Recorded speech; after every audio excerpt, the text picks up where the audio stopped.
할렐루야. 예, 반갑습니다. 우리 옆 사람 서로 보시면서 한 해 동안 수고하셨습니다. 우리 한번 인사하십시다. 한 번 더 인사합시다. 눈 마주치세요. 한 해 동안 참 감사했습니다. 우리 한번 인사할까요? 예. 여러분 한 해 잘 사셨습니까? 대답이 별로 자신을 갖기가 쉽지가 않죠. 1년이라는 시간이 얼마나 눈 깜빡할 사이에 지나가는지 C.S. 루이스가 표현했던 것처럼 파도가 이렇게 쫙 밀려갔다가 다시 돌아오는 그 시점에 딱 멈춰지는 시점이 있습니다. C.S. 루이스는 그 인생이 파도가 밀려갔다가 다시 오려고 딱 멈춰서는 그 순간이 우리의 인생과 같다. 그리고 한마디로 이야기하면 너무 짧다 이런 이야기겠죠. 우리가 흔히 이야기합니다. 나이가 나이에 비례해서 시간의 속도가 정비례한다고 얘기합니다. 요즘은 20대도 시간이 빨리 간다고 그래요. 근데 20대의 시간은 20km, 40대의 시간은 40km로 가는 거죠. 70, 80이 되면 속도가 70km, 80km, 헐 내가 아마 7자가 들어가 8자가 들어가 뭐 이러면서 놀라는 우리 어르신들을 봅니다. 시간이 참 빠른 것 같아요. 머뭇거릴 시간도 없고 우왕좌왕할 시간도 없고 미워할 겨를도 없고. 한번 따라합시다. 죽도록 사랑만 합시다. 예, 한 해를 돌아보는 이 시점입니다. 남은 게 뭔가, 내가 건진 게 뭔가. 이 본문을 묵상하면서 기도하다가 갑자기 막 우울증이 올라오더라고요.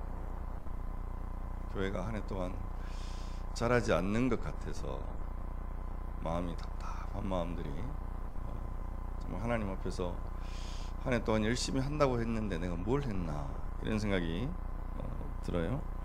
그래서 다시 말씀을 묵상하면서 이 말씀 속에서 새로운 하나님의 은혜들을 느끼고 또 회복되는 제 자신을 보게 되는데, 분명한 것은 그리스도인의 인생에 살 때는 실패가 없다는 사실입니다. 여러분 믿습니까? 왜냐하면 나를 돌아보면 좌절스럽고 힘들게 느껴지만 여전히 나와 함께 하시는 하나님은 성실하신 하나님, 할렐루야. 그 하나님은 신실하신 하나님, 그분이 나와 함께 하신다는 사실. 그래서 우리의 인생의 끝을 반드시 주 안에서 성공하게 하실 줄로 믿습니다. 그 성공은 우리가 세상적으로 추구하는 이야기와는 좀 다른, 하나님이 계획하시고 하나님이 설정하신 목적지까지 하나님의 열심으로 우리를 반드시 이끌어 가시겠다라고 하는 하나님의 그 고집스러움, 그 사랑이 나와 영원토록 함께 한다는 이 사실 앞에 오늘 마음에 위로가 있고 소망이 있고, 이 위로와 소망으로 2016년의 새해를 맞이하시기를 주의 이름으로 축복합니다. 오늘 제목을 결산의 날. 참, 결산이라는 단어만 들어도 섬뜩하지 않으세요? 특별히 요엘서를 이제 큐티 본문으로 정했는데, 요엘서의 가장 중요한 단어가 뭐냐면 여호와의 날이에요.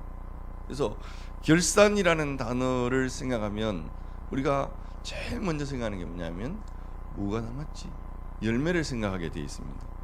그러나 오늘 이 본문에서 주님께서 우리에게 말씀하시고자 하시는 의도가 뭔지 한번 자세히 우리가 살펴보면서 한 해를 돌아보면 좋겠는데, 여러분 14절 본문 우리 같이 한번 읽어보겠습니다. 다 같이 시작. 또 어떤 사람이 타국에 갈 때 그 종들을 불러 각 자기 소유를 맡김과 같으니, 각각 뭐대로요? 그 재능대로. 여러분 재능이라 그러면 딱 여러분 생각 속에 뭐가 떠오르죠? 네? 재능, 달란트 이렇게 딱 생각날 수도 있습니다. 사실 그렇게 생각하고 본문을 봤는데 헬라어를 보니까 달란트가 아니에요. 달란트는 뒤에 나오는 거고, 재능이라는 말은 헬라어로 두나미스라는 말을 많이 쓰고 있는데, 두나미스 찬양단 성현자매 무슨 뜻인지 알고 정했어요? 뭐지? 그러니까 성령의 두나미스, 파워, 힘, 뭐 역량, 재량 이런 의미죠. 그런데 여기 재능대로 맡겼다라고 하는 각각 그 재능대로라는 것은 일단 우리가 생각하는 달란트, 은사, 우리가 은사 체크하는 그 개념하고는 좀 다릅니다. 이 말은 그 사람이 가지고 있는 힘, 그 사람이 가지고 있는 역량대로 맡겼다는 것입니다. 그러니까 하나님은 저와 여러분에게 과중한 짐을 맡기는 법이 없어요. 다 그 사람에게 맞게끔, 그 공동체에 맞게끔 인생의 숙제와 짐을 맡기십니다. 고린도전서를 묵상하겠습니다만 고린도전서 10장 13절에 보면 사람이 감당할 시험 밖에는 너희가 당한 것이 없나니 오직 하나님은 미쁘사 너희가 감당하지 못할 시험을 허락하지 아니하시고, 여러분 믿습니까? 시험 당할 쯤에는 또한 피할 길을 내사 너희로 능히 감당하게 하시느니라. 여러분 우리 초등학교 5학년 학생들을 앉혀놓고 대학교 입시 문제를 풀라고 내놓지 않습니다. 하나님은 우리가 감당할 시험, 인생의 그 과제를 우리에게 주신다고 말씀을 하고 있습니다. 아멘. 네. 자, 여기에 재능대로라고 하는 말은 그 사람의 역량, 그 사람의 분복, 우리가 이렇게 생각을 하고, 자, 뭘 맡겼냐 하면 15절 말씀 다시 한번 봅시다. 다 같이 시작. 각각 그 재능대로 한 사람에게 금 5달란트를, 한 사람에게는 2달란트를, 한 사람에게는 1달란트를 주고 떠났더니.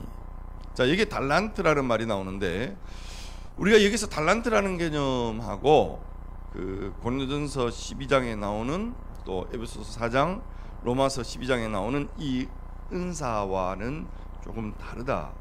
여러분 이걸 정리하고 넘어가야 본문이 그 의미가 뒤틀려지지 않습니다. 여러분 여기 성경에 보시면 달란트라는 말에 각주 이가 나오고 계속 나오는데 뭐라고 되어 있습니까? 예? 금, 은의 중량이라고 되어 있죠. 다시 말하면 여기에서 달란트는 재능이나 은사가 아니라 그 말 그대로 돈이에요. 화폐의 가치를 이야기합니다. 그 이상도 그 이하도 아니에요. 우리가 이걸 너무 지나치게 영적으로 해서 달란트가 뭘까? 여기에 특별한 의미를 부여하다가는 오늘 본문이 말하려고 하는 그 의미가 뒤틀려질 수 있단 말이에요. 그냥 맡기고 갔어요, 돈을. 자, 오늘 16절 말씀부터 한번 보십시다. 5달란트 받은 자는 바로 가서 그것으로 장사하여 또 5달란트를 남기고 2달란트 받은 자도 그같이 하여 또 2달란트를 남겼으되. 18절 말씀 같이 한번 읽읍시다. 시작. 1달란트 받은 자는 가서 땅을 파고 그 주인의 돈을 감추어 두었더니 오랜 후에 그 종들의 주인이 돌아와 그들과 결산할세. 자, 드디어 결산의 시간이 다가왔습니다. 여러분 누구나 이 결산의 시간은 비켜갈 수가 없어요. 오늘 장로님 기도하신 것처럼 우리가 주님 앞에서는 여호와의 날이 가까워오고 있지 않습니까? 한 번은 반드시 결산을 해야 돼요. 그런데 결산이라고 하는 단어를 딱 생각하면 무겁습니다. 부담스럽습니다. 그러나 1년 365일 1년을 매듭짓는 시간을 하나님께서 우리에게 주신 것은 참으로 유익하다고 생각합니다. 한 달을 매듭하고 하루를 매듭하고 1년을 매듭하는 이 시간은 결국 하나님이 모든 인생의 삶을 통해서 하나님의 어떤 나라의 관점을 우리에게 설명한다고 생각하는데, 결국 하나님 앞에 저와 여러분이 결산할 때가 있다. 그래서 준비하는 거예요. 먼 훗날 우리가 반드시 결산의 때가 오는데 이 결산의 시간을 비켜갈 수가 없잖아요. 자, 주인이 돌아와서 결산을 하는 시간이 다가왔습니다. 여러분 20절 말씀부터 다시 한번 봅시다. 한번 20절 21절 같이 한번 읽어볼까요? 다 같이 읽습니다. 시작. 5달란트 받았던 자는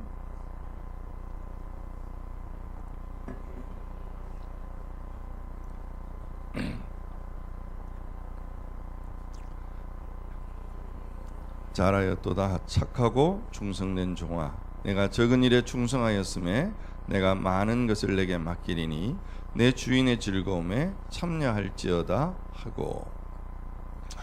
5달란트 맡은 자가 5달란트를 더 남겨서 왔어요. 주인이 너무 기분이 좋았어요. 칭찬했어요. 그 다음 오늘 22절부터 다시 한번 보십시다. 그 두 달란트 받았던 자도 와서 이르되 주인이여 내게 2달란트를 주셨는데 보소서 내가 또 2달란트를 남겼나이다. 그 주인이 이르되 잘하였도다. 착하고 충성된 종아 내가 작은 일에 충성하였음에 내가 많은 것을 내게 맡기리니 내 주인의 즐거움에 참여할지어다 하고. 자, 한번 보세요. 2달란트 맡았던 자와 5달란트 맡은 자가 결산의 시간이 와서 주인 앞에 결산을 합니다. 묻습니다. 그 남긴 결과물이 같습니까? 다릅니까? 갑자기 그걸 물으니까 너무 쉬운 걸 물으니까 당황하시는데, 결과물이 같아요? 달라요? 달라요. 5달란트 맡은 자는 5달란트를 남겼고 2달란트 맡은 자는 2달란트를 남겼어요. 결과물이 열매가 달라요. 근데 중요한 것은 칭찬과 평가는 다릅니까? 정확히 같습니까? 정확히 같아요. 거의 토시 하나 틀리지 않고 잘하였도다. 착하고 충성된 종아 내가 적은 일에 충성하였으면 내가 많은 것을 내게 맡기리니 내 주인의 즐거움에 참여할지어다. 여러분, 칭찬은 똑같다. 결과는 열매가 달라요. 여러분, 이게 뭘 의미할까? 주인의 관심은 2개 남겼느냐 5개 남겼느냐에 있는 것 같지는 않아요. 다른 데 있는 관심 같아요. 적어도 우리가 살아가는 이 자본주의적인 사고방식 속에서 5달란트 남긴 자가 5달란트를 가지고 왔을 때 우와 대박, 야 정말 수고했다. 2달란트 남긴 자가 2달란트 가지고 왔어요. 잘했다. 뭐 책망은 아니지만 칭찬을 해도 어느 정도 느낌이 다르게 칭찬할 것 같은데 주인이 똑같이 칭찬하고 있어요. 결과는 달라요. 이런 것을 보면 주인의 관심이 얼마나 남겼느냐 거기에 있지 않고 다른 데 있다는 것. 여러분, 오늘 다른 것이 뭐냐에 대해서는 결과를 조금 유보하고 조금 넘어갑시다. 먼저 오늘 문제가 되는 1달란트 맡은 자의 문제를 좀 살펴볼게요. 24절 25절 같이 한번 보겠습니다. 다 같이 시작. 1달란트 맡았던 자는 와서 이르되 주인이여 당신은 굳은 사람이라 심지 않는 데서 거두고 해치지 않는 데서 모으는 줄을 내가 알았으므로 두려워하여 나아가서 당신의 달란트를 땅에 감추어 두었나이다. 보소서 당신의 것을 가지셨나이다. 아멘. 자, 1달란트 맡은 자는 엄밀하게 말해서 1달란트를 남긴 거예요. 원금을 그대로 가지고 온 거예요. 원금을 가지고 왔어요. 남긴 게 아니죠. 이 사람은 장사를 아예 하지 않았어요. 원금을 땅에 묻어두었다가 그대로 가지고 왔어요. 이 사람은 왜 장사를 하지 않았을까요? 오늘 여기에 보면 25절에 어떻게 하여? 두려워하여. 뭐가 두려웠을까요? 무엇이 두려워서 장사를 안 하고 달란트를 땅에 묻어두었다가 그대로 가져왔을까? 무엇에 대한 두려움일까? 여러분, 상식적으로 생각합시다. 뭐가 두려운 거예요? 장사하면 손해볼까 봐 두려운 거예요. 은근 까먹을까 봐 두려운 거예요. 그 두려움이 있죠. 자, 그러면 이렇게 한번 생각해 보죠. 1달란트 맡은 자는 이 원금을 까먹을까 두려워서, 그래서 주인의 책망을 받을까 봐 두려워서 장사 안 하고 땅에 묻어뒀어요. 그러면 같은 방식으로 두 사람에게 적용해 볼게요. 2달란트 맡은 사람, 5달란트 맡은 사람이 이 돈을 가지고 장사를 했을 때 그런 두려움이 있었을까요? 없었을까요? 있었겠죠. 여러분, 장사하는 사람들이 다 100% 내가 이 장사를 해서 떼돈 벌 거라고 생각하고 합니까? 여러분, 특별히 은퇴하시고 나서 장사할 때는 조심하셔야 돼요.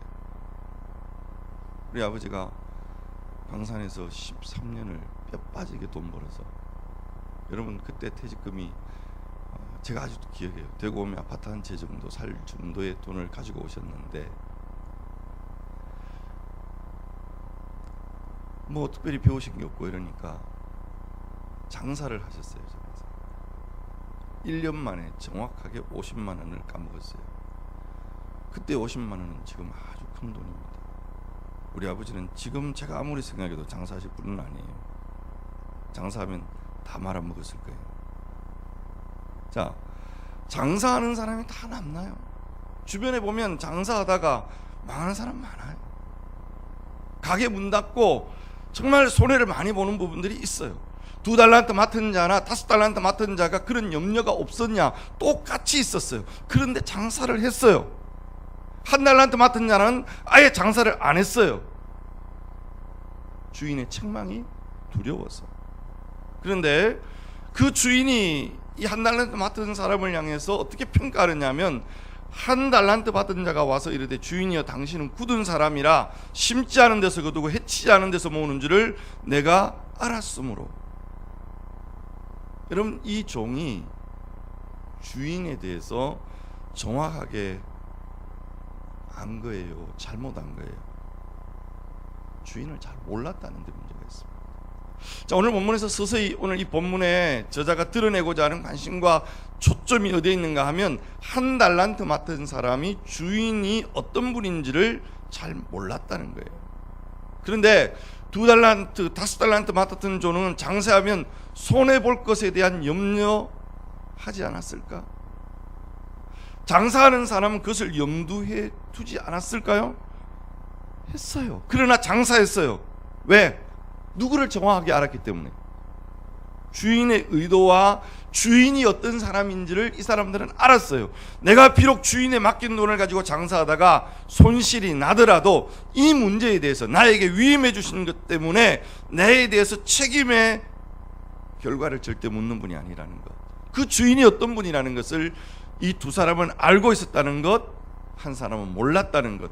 여러분, 성경의 저자가 이 의도를 우리에게 남기고 싶은, 그러면 남기지 않고 원금을 가지고 온 사람에게 주인의 평가, 여러분 26절 말씀 우리 한번 같이 읽어볼게요. 다 같이 시작.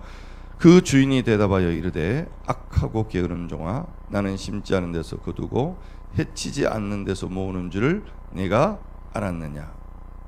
그러니까 네가 나를 정확히 봤냐, 잘못 봤냐? 잘못 봤다는 이야기입니다. 그렇죠? 그런데 더 나가서 27절 말씀부터 보세요. 그러면 네가 마땅히 내 돈을 취리하는 자들에게나 맡겼다가 내가 돌아와서 내 원금과 이자를 받게 하였을 것이니라 하고, 그에게서 1달란트를 빼앗아 10달란트 가진 자에게 주라.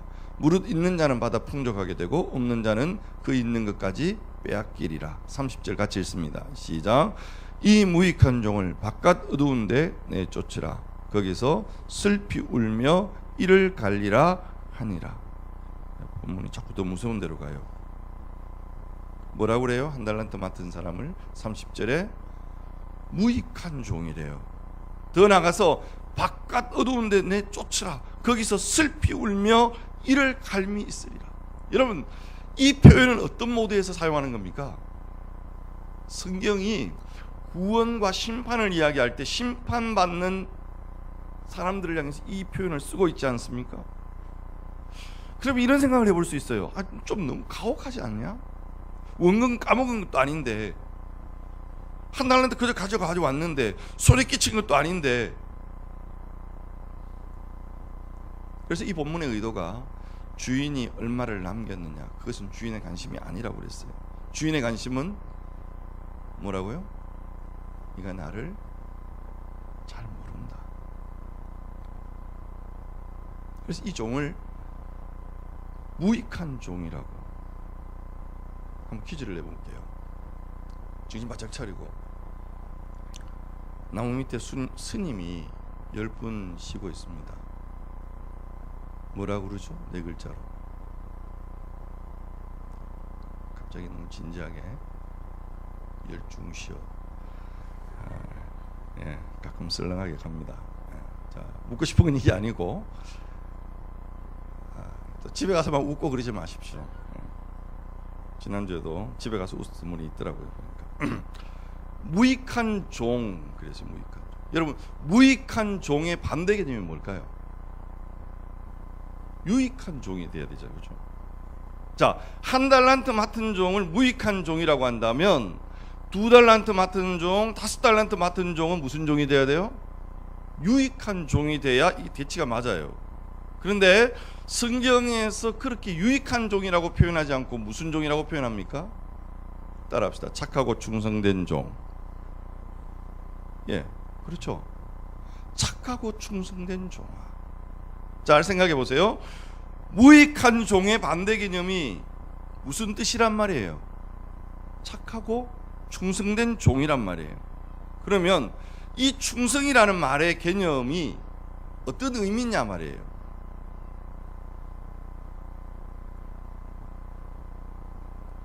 충성이라는 것은 늘 관계의 문제입니다. 태도의 문제입니다. 어떤 결과가 있느냐 없냐가 아니에요. 내가 어떤 태도를 갖고 있고 어떤 관계를 갖고 있느냐. 여러분, 오늘 본문이 오늘 우리에게 드러내고자 하는 핵심 가치가 뭐냐? 이 종들에게 1달란트 맡은 자가 장사하지 않고 그냥 가지고 왔다는 것은 주인을 몰라도 너무 몰랐다는 이야기예요. 우리 식으로 이야기하면 주님의 사랑에 대해서 전혀 모르는 사람은 결국 바깥 어두운데 쫓겨나서 거기 슬피 울며 이를 갈미 있으리라. 여러분, 왜 이 이야기가 이렇게 연결됩니까? 25장은 그때의 천국은 하나님 나라 천국에 가는 이야기를 하고 있단 말이죠. 그렇죠? 여러분, 천국을 이야기하다가 누가 천국에 들어가느냐? 5달란트 남겨야 되고 2달란트 남겨야 천국 간다면 얼마나 우리가 여기 자신이 없는지 몰라요. 그러나 오늘 우리에게 말씀을 갖고 있는 핵심은 주인이 어떤 분인지, 주인이 나를 얼마나 사랑하는지, 그 주인을 바로 아는 자는 천국에 들어가는 거예요. 그러니까 오늘 본문이 열매를 이야기하는 건지 관계를 이야기하는 건지, 관계입니다. 내가 그리스도와 얼마나 견고한 사랑의 관계를 맺고 있는가. 자, 이 문제를 조금 더 우리가 입체적으로 이해하기 위해서는 좀 한 구절을 다시 한번 읽고 마무리하면 좋겠습니다. 29절 본문을 우리 같이 한번 읽어볼까요? 다 같이 시작. 무릇 있는 자는 받아 풍족하게 되고 없는 자는 그 있는 것까지 빼앗기리라. 아멘. 여러분, 이 본문이 자칫 부흥사가 다 그렇다는 건 아니에요. 성경 해석을 전체적인 본문의 어떤 그 흐름상으로 이해하지 못하고 이걸 그냥 쑥 끄집어 올려서 그냥 말 한마디 잘못하면 큰일 납니다. 예수 믿으면 다 이렇게 잘 살아야 된다. 있는 자는 더 있고 없는 자는 더 가난하게 되고, 봐라 예수 믿는 나라들 한번 봐라 이러면서 이제 막 미국 이야기하고 하잖아요. 그렇게 이야기하면 오늘날 이 본문이 안 맞아요. 지금 부흥이 일어나고 있는 아프리카나 중동 지역의 놀라운 남미 지역의 부흥을 어떻게 설명할 거예요? 지금도 핍박받고 있는 그리스도인들의 그 땅에 일어나고 있는 부흥을 우리가 어떻게 설명할 수 있냔 말이에요. 자본주의의 논리를 가지고 부자는 더 잘 살게 되고 없는 사람은 더 못 살게 된다. 빈익빈 부익부, 양극화 현상을 이것보다 좋게 설명할 수 있는 게 없잖아요. 그러나 본문이 그렇게 대입시키면 안 된단 말이죠. 이게 무슨 뜻입니까? 여러분, 한 군데만 성경을 한번 찾아봅시다. 요한복음 15장, 우리가 잘 알고 있는 본문이죠.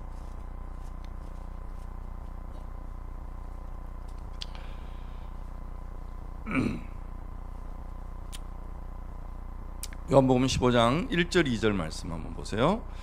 나는 누굽니까?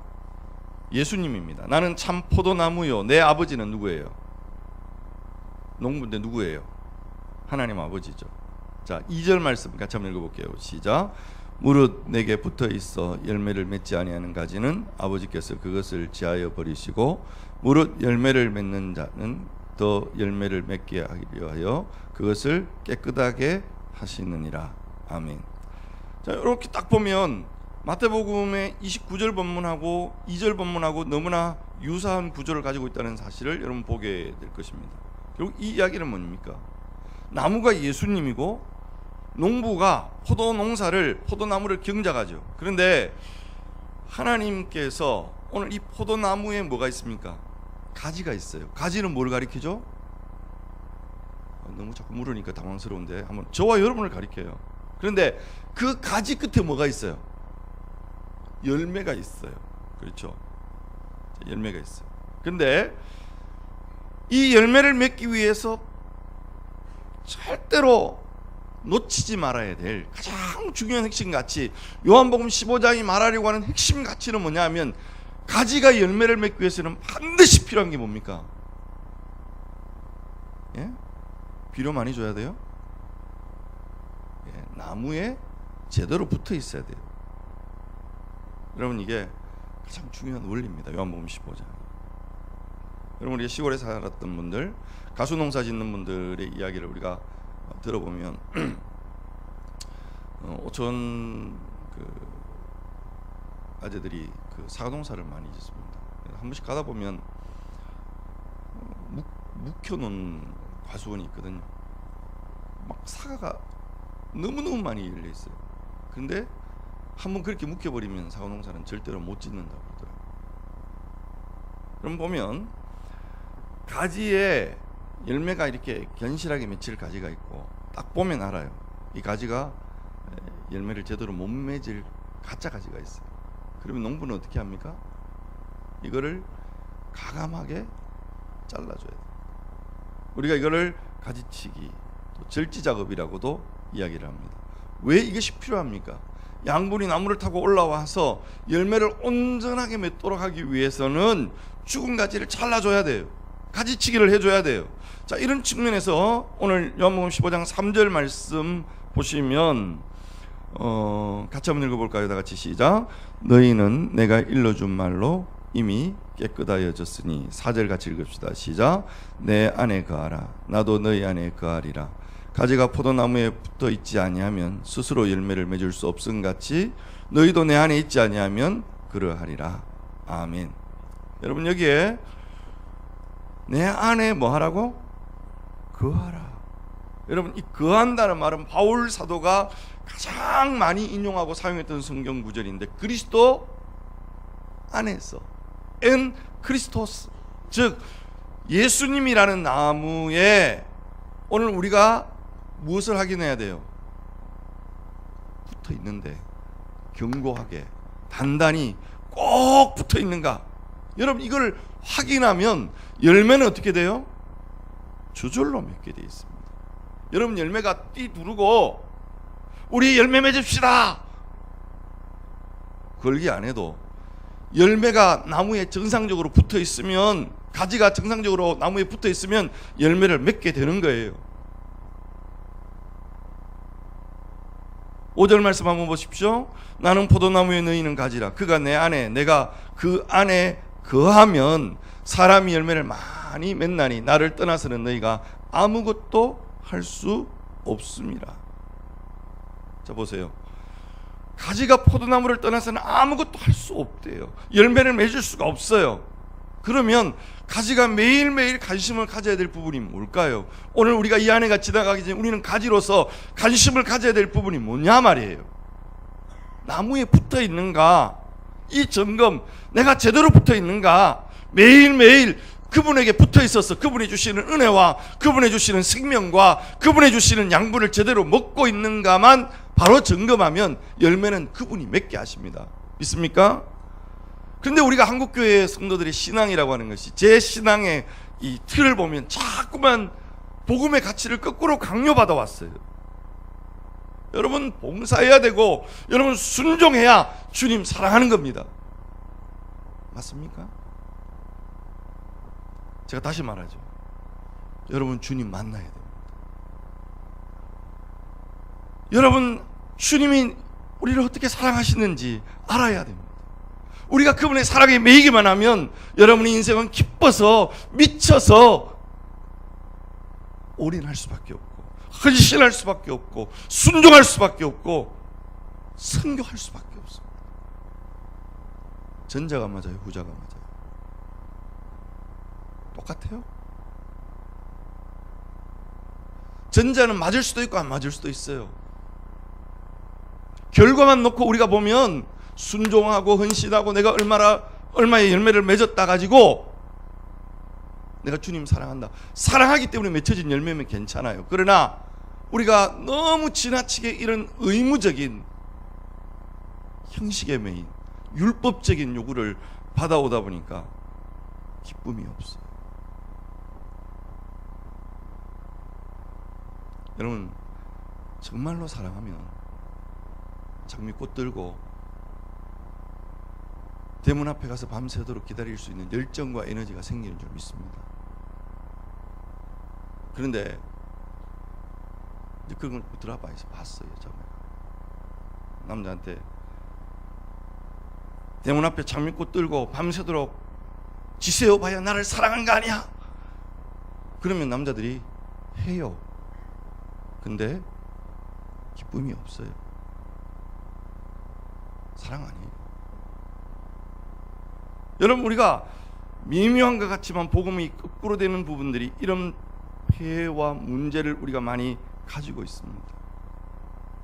원래 사랑이라는 속성은 주님께서 어느 날 내 심장과 마주치는 듯한 정말 찌릿한 충격을 받아서 불꽃이 튀면 그분의 사랑 앞에 메인바되어서 올인하는 거예요.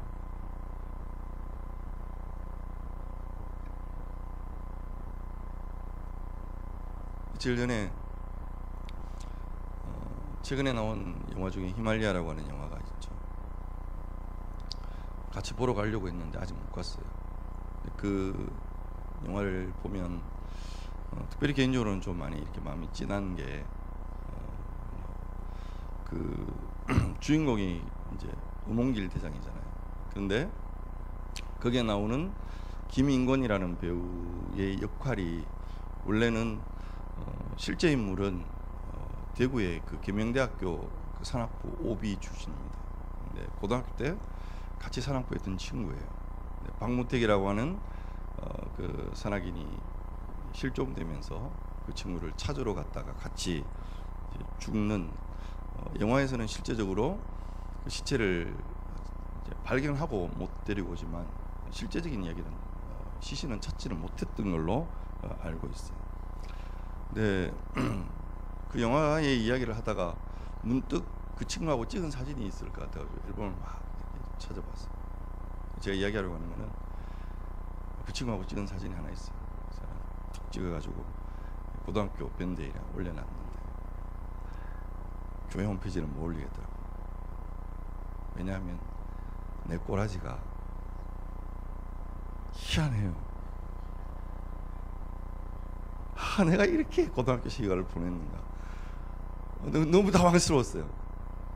제가 목사니까 고등학교 때도 거룩했을 거라고 생각하지 마십시오. 산악부였으면 그러려니 생각하셔도 됩니다. 그러나 저는 고등학교 2학년 때 예수 그리스도가 내 마음속에 한 줄기 빛으로 찾아왔습니다. 그 사랑에 메인받아 내 인생이 그분을 향하기 시작할 때 세상의 모든 가치와 방황하는 모든 언어들과 삶과 머리 모양까지도 하나하나 바뀌게 된 줄로 믿습니다. 여러분, 이게 사랑이에요. 누구를 제대로 만날 때? 예수님 제대로 만날 때. 거기에는 실패에 대한 두려움이 없어요.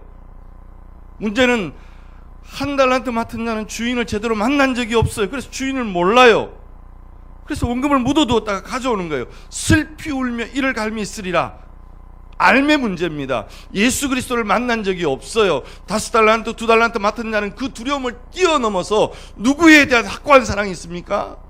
주인이 나를 어떻게 사랑했는지, 주인이 나를 어떻게 대하고 있는지 확고한 믿음이 있기 때문에 손해보면서 장사하는 거예요. 성경에서 장사한다는 말은 아주 중요한 의미를 가지고 있습니다. 이 장사는 지금 주인이 부재 중에 해야 될 일입니다. 예수 그리스도께서 이 땅에 오셨습니다. 오늘 십자가에 피 흘려 죽으셨습니다. 부활하셨습니다. 그리고 하나님 보좌 우편에 승천하시면서 올라가셨습니다. 주님께서 요한복음 14장에 보면 제자들에게 두려워 말라, 마음에 근심하지 말라, 내가 너희에 있어야 될 뭐를 준비하러? 처소를 예비하러 가노라. 여러분, 이 이야기하면서 제가 유대인들의 결혼법에 대한 이야기를 했어요. 결혼을 2번 합니다. 결혼식이 2번이 있어요. 여자 집에서 1번 하고 남자는 갑니다. 가서 1년 동안 언제 어느 때인지는 알지 못하지만 아버지가 오케이 할 때까지 이 남자는 집을 지어야 돼요. 내가 처소를 예비하러 가는 거예요. 그러면 남겨진 신부는 뭐 해야 돼요? 1년 동안 신부 수업하는 겁니다. 저는 이 결혼 제도를 이렇게 바꾸고 싶어요. 제가 한다고 되는 건 아니지만 이게 장사하는 거예요. 인생. 우리가 해야 될 장사는 어떤 장사입니까? 내가 얼마나 남겼느냐, 얼마나 내가 뭔가를 많이 남겼느냐, 이거는 신랑이 우리에게 요구하는 거 아니에요. 신부 수업을 하는 거예요. 신부는 그때부터 1년 동안 이 집안의 가풍은 어떻고, 이 집안의 음식은 어떻고, 신랑은 뭘 좋아하고 어떤 음식을 좋아하고, 여러분 거기에 대해 관심을 가지면서 배워가는 거죠. 이게 장사하는 삶이죠. 내가 그리스도를 만났기 때문에, 그리스도를 나의 신랑으로 고백했기 때문에, 그리스도의 은혜가 나를 꿰뚫고 지나갔기 때문에 내 마음속에 이제는 그분이 기뻐하는 삶이 뭘까? 그분이 원하시는 삶이 뭘까? 그분이 나에게 무엇을 기대하실까? 그분이 원하시는 이웃을 향한 내 섬김이 있는가? 그분이 말씀하시고 있는 내 지체들을 향하여 오늘 또 눈물 뿌리면서 무릎을 꿇고 있는 내 삶의 흔적이 내게 있는가? 누가 장사할 수 있습니까? 저는 신앙이라고 하는 이 본질적인 부분에 대해서 많이 좀 생각을 해보고 있습니다. 뭘 해야 되고 뭘 해야 되고. 여러분, 자꾸만 이런 부분에서 짓눌려 있는 우리들의 모습을 봅니다. 여러분, 열매는 내 몫이 아니라니까요. 우리가 신랑을 기다리면서 초대교회 성도들 열매 없을 수도 있었어요. 얼마나 불이익을 당하면서 순교의 제물이 되어가면서 믿음 하나 지켜가기 위해서, 예배자로 한번 서보기 위해서 몸부림쳤던. 그래서 여러분, 2016년을 선포합니다. 여러분들이 신앙의 생활이 의무감을 넘어서서 기쁨에 이르는 신앙생활이 되기를 주의 이름으로 축원합니다. 여러분, 그냥 뭘 해야 되고, 교회가 작아서 이것도 해야 되고 저것도 해야 되고 하셔야죠. 그러나 뭘 하고 무엇을 남기는 것보다 더 본질적이고 더 중요한 문제가 있다면, 오늘 우리가 이 한 해를 마무리하면서 점검하고 또 점검해야 될 부분이 있다면, 나는 정말 주님을 제대로 만나고 있는가? 나는 그분 앞에 붙어 있는가? 그분의 사랑을 내가 지금 공급받고 있는가? 그 사랑에 메인받은 내가 그분이 원하시는 생각, 그분이 원하시는 뜻, 그분이 원하시는 삶의 방향성을 가지고 있는가? 주님이 실패한 제자들을 찾아서 갈릴리 바다까지 다시 찾아가십니다. 보면서 꼬라지 좋다. 이게 뭐고? 고기 몇 마리 잡았는데 그 이야기 하지 않았습니다. 베드로를 향해서 시몬아, 내가 지금도 나를 사랑하고 있냐? 다시 묻습니다. 네가 나를 사랑하느냐? 네가 나를 내 눈 똑바로 보고 정말 네가 나를 사랑하느냐? 한 가지만 물었습니다. 왜 그랬느냐?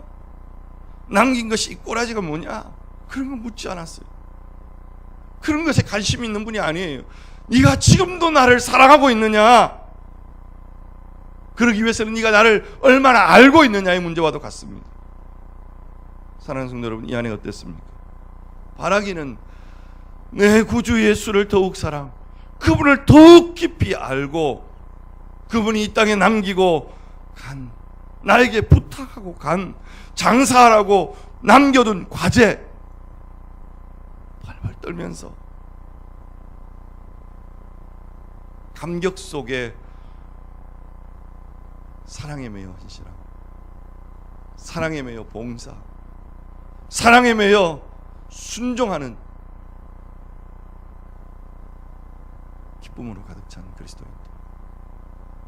며칠 남지 않았습니다. 다시 한번 그리스도에게 붙어있는, 그리고 그분이 주시는 사랑을 다시 한번 확인하는, 오직 주의 사랑에 매여 그 사랑에 매여서 새로운 한 해가 또 새롭게 달려가게 되어지는 그런 우리 9일의 모든 성도들 되시기를 주님의 이름으로 축원합니다. 하나님 아버지,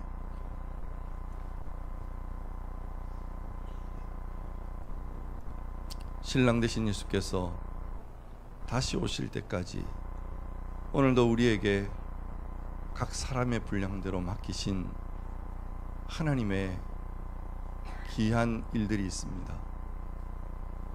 우리는 늘 결과를 놓고, 열매를 놓고 좌절하고 낙심하고, 때로는 교만하게 자랑하고 자기의 의를 내세울 때가 얼마나 많은지요.